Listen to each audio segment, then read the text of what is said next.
Okay, guys, so this is your third ed puzzle for Unit 4 over. This one's going to cover biomolecules, so kind of the things that come together to make life happen. Buckle up, this one's going to be kind of a longer one, but we'll have one more ed puzzle after this. But let's go ahead and jump into it. Okay, so the main thing that we need to know with biological molecules is that all living things have carbon in them. This is what we refer to as organic chemistry. Organic chemistry is going to be anything that's carbon based. So we as living things, we are carbon based. And again, this is a good thing because carbon has those 4 opportunities for bonds to be made. And so when we look at all of our molecules in our bodies and in other cells, it really all comes down to carbon, which is kind of interesting. Most students think it would come down to water, but the stuff that's not water in our body is going to be made up of carbon. So macromolecules literally translates into large molecules. So macro means large, and then molecules are going to be those things that are put together via covalent bonds. Um, when we're making macromolecules, if it's just a single molecule, we call that a monomer. So we have a picture of that up here. And then when those monomers get put together, they create a polymer. So poly means many, mono means one. So monomers are single molecules, polymers are large molecules made from lots of monomers. So some examples of monomers would include glucose, fructose, both have the same chemical composition. It's a matter of how the atoms are arranged. But amino acids are monomers, fatty acid chains are going to be monomers. So the monomers are the single molecules, and then when we put those together, we get the polymers. We have 4 basic biological molecules. They are known as carbohydrates, proteins, fats, or lipids. You can refer to them as both, and nucleic acids. So we're going to dive into each of those. All right. Carbohydrates. So carbohydrates contain carbon, hydrogen, and oxygen. And then they're found this way in a 1 to 2 to 1 ratio. So if they had 1 carbon, they would have 2 hydrogens and 1 oxygen. And we can see this is true in, for example, in sugar, C6H12O6. So we have that 1 to 2 to 1 ratio, and that's going to be true for all sugar and all carbohydrates in general. So carbohydrates, their main job is that they have the main source of energy. So all of our energy that our cells need, that's developed in the mitochondria, it comes from a carbohydrate. It comes from glucose. So the monomer of the carbohydrates is called a monosaccharide. And this word translates into, so mono means one, saccharide means sugar. So it means one sugar. So the monomer is the monosaccharide, and technically this one sugar is still something that we can consume. So we can consume fructose, we can consume glucose. But when you start stacking these monosaccharides into pairs, that's what we call a disaccharide. So di means 2, saccharide means sugar. So a disaccharide means it's 2 sugar monomers put together. And an example of this would be sucrose, which is table salt, or excuse me, table sugar, just normal everyday sugar. And then finally, you have your polysaccharides, where you have more than 2 of those monomers put together. You have 3 or more. Poly means many. And so some examples of those would include starch, which is how plants store their food, glycogen, which is how animals store their food or their energy. And then kind of speaking to that, glycogen can then actually be broken down into glucose. It gets broken down into, I think, glucose and fructose. Cellulose forms the cell walls in plants, and then there's this other polysaccharide called chitin. And chitin makes exoskeletons of like insects, some crustaceans. But this chitin we actually can't digest. So fun stuff. So here we are looking at that. So here is our starch chain.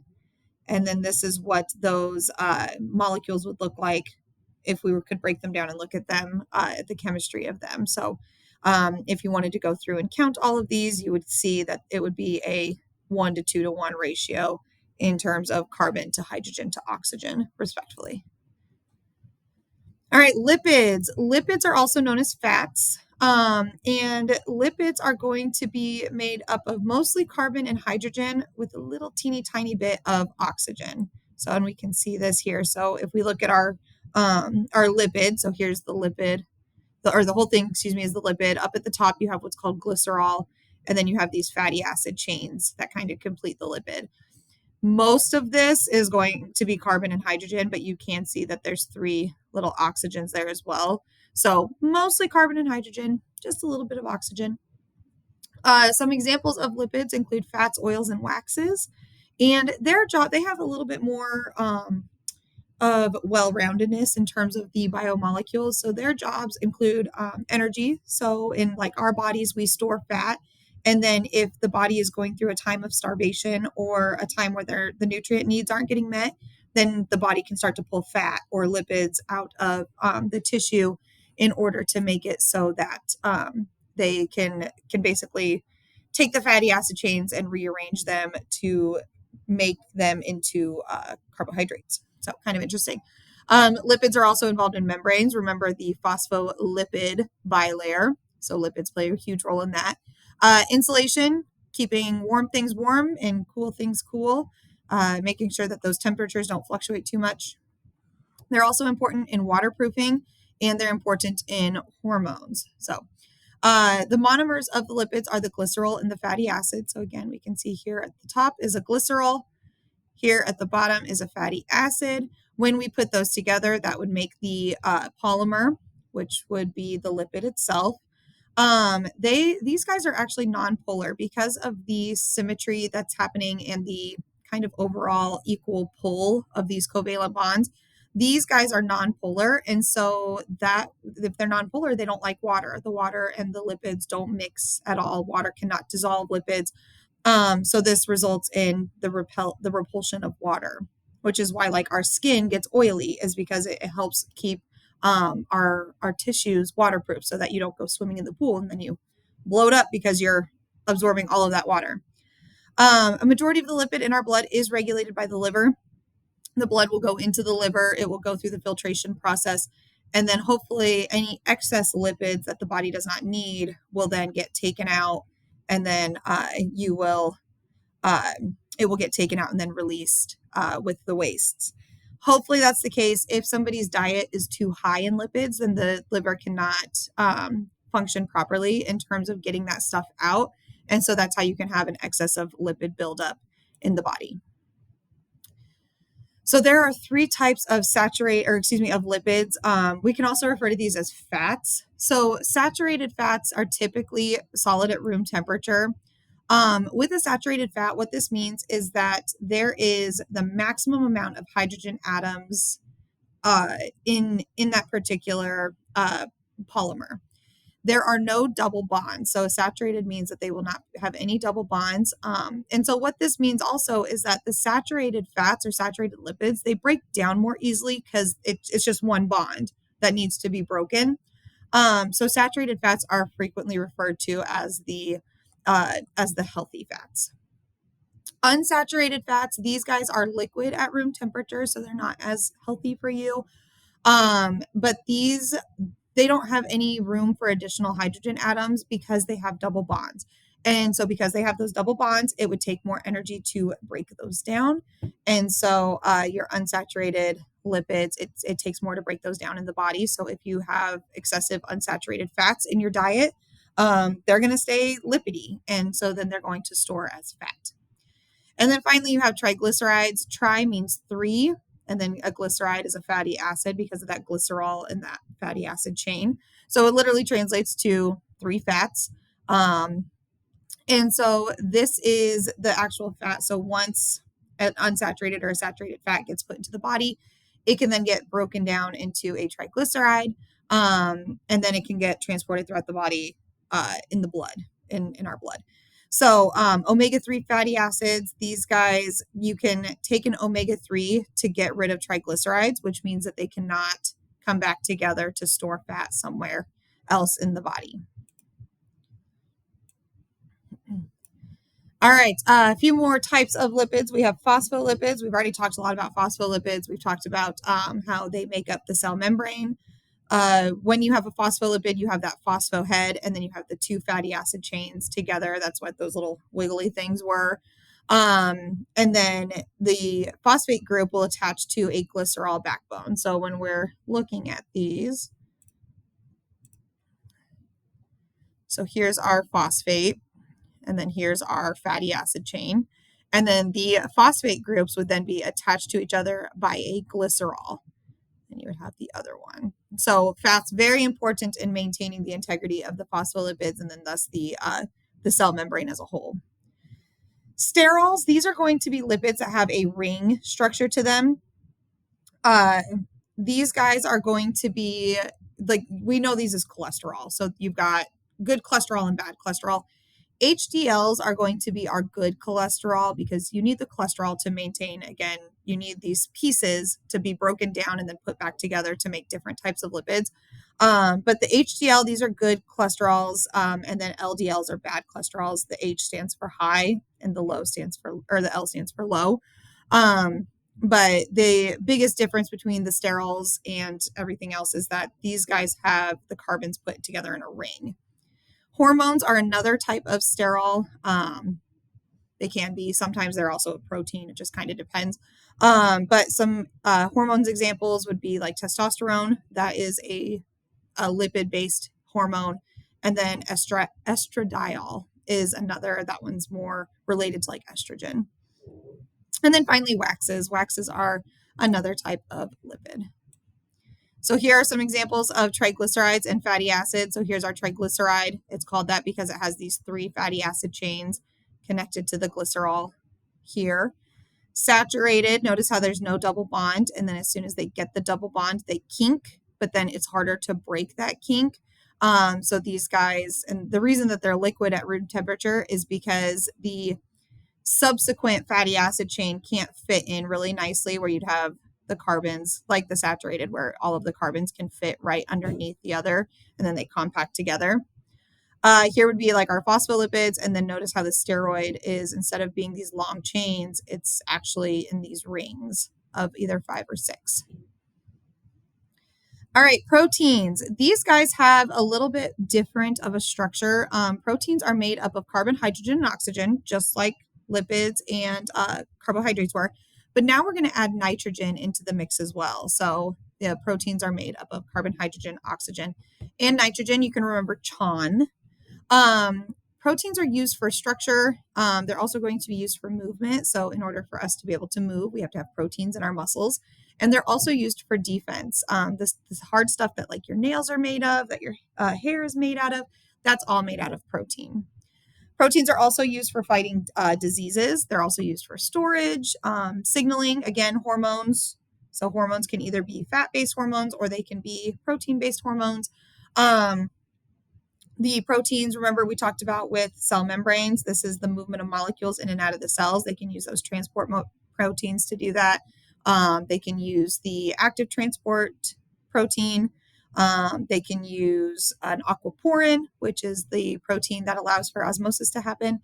And then they also are used in regulating chemical reactions. This is something called an enzyme. So all enzymes are proteins.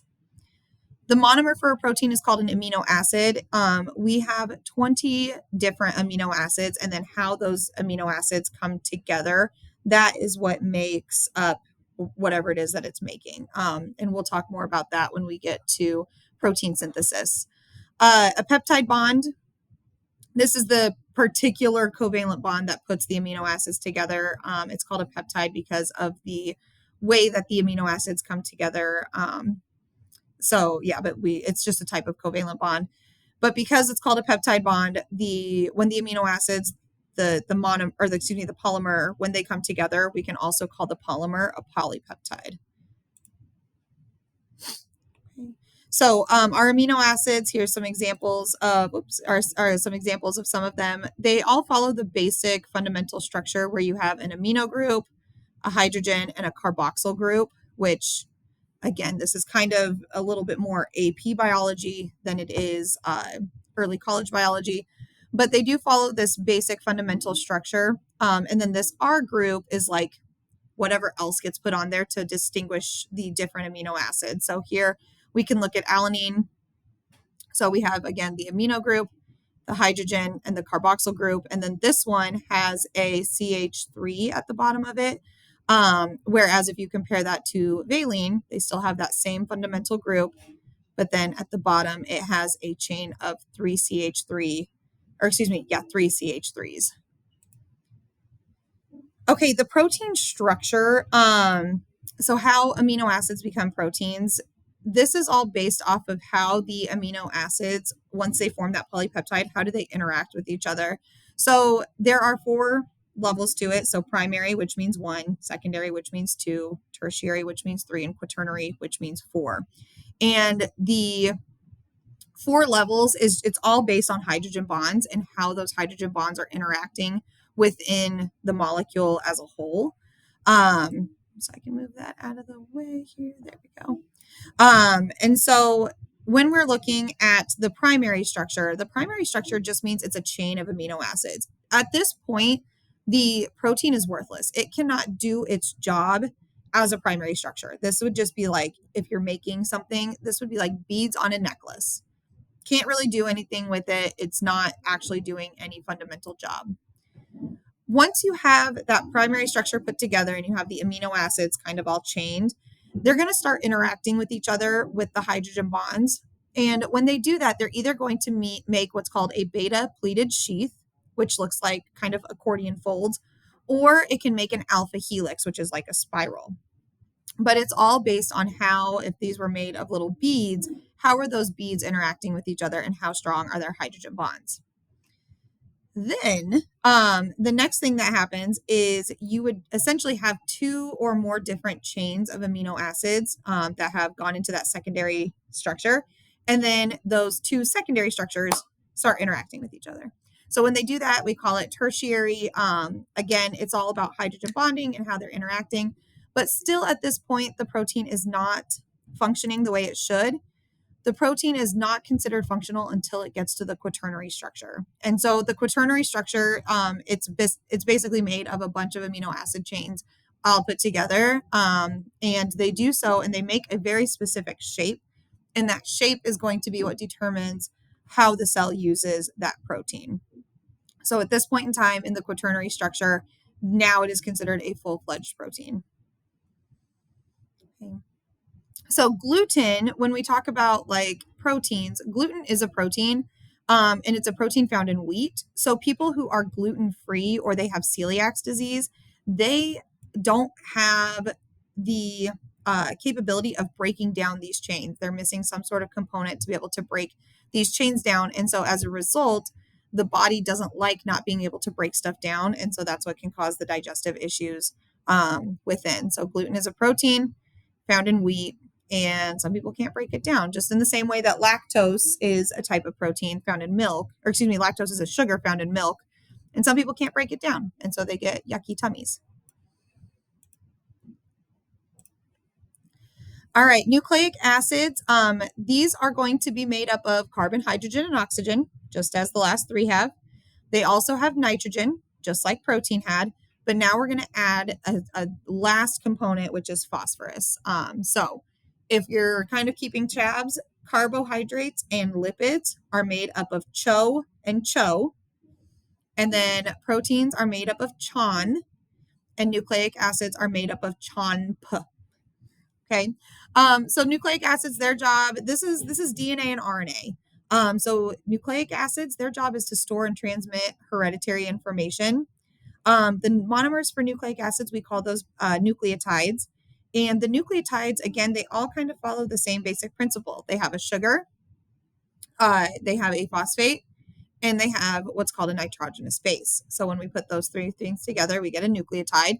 And then when we put a bunch of nucleotides together, we get a nucleic acid. So there are 2 examples of nucleic acids, DNA, which is our double-stranded double helix here, which stands for deoxyribonucleic acid. The deoxyribose is the sugar that it's made out of. And then RNA is ribonucleic acid. So they both contain the term nucleic acid in them, ribonucleic acid and deoxyribonucleic acid. So that's kind of your reminder that they are made up of nucleic acids. So here's our nitrogenous base. The nitrogenous base is attached to covalently the 5-carbon sugar. Again, this 5-carbon sugar, it depends on if it's DNA or RNA. In DNA, this is called a deoxyribose. In RNA, it's called a ribose. And then it is covalently bonded to a phosphate group, which is PO4. All right, and that is it for this third ed puzzle over biomolecules. We will continue working on these in class, but if you have any questions, please let me know. Otherwise, I will see you then. Have a great day.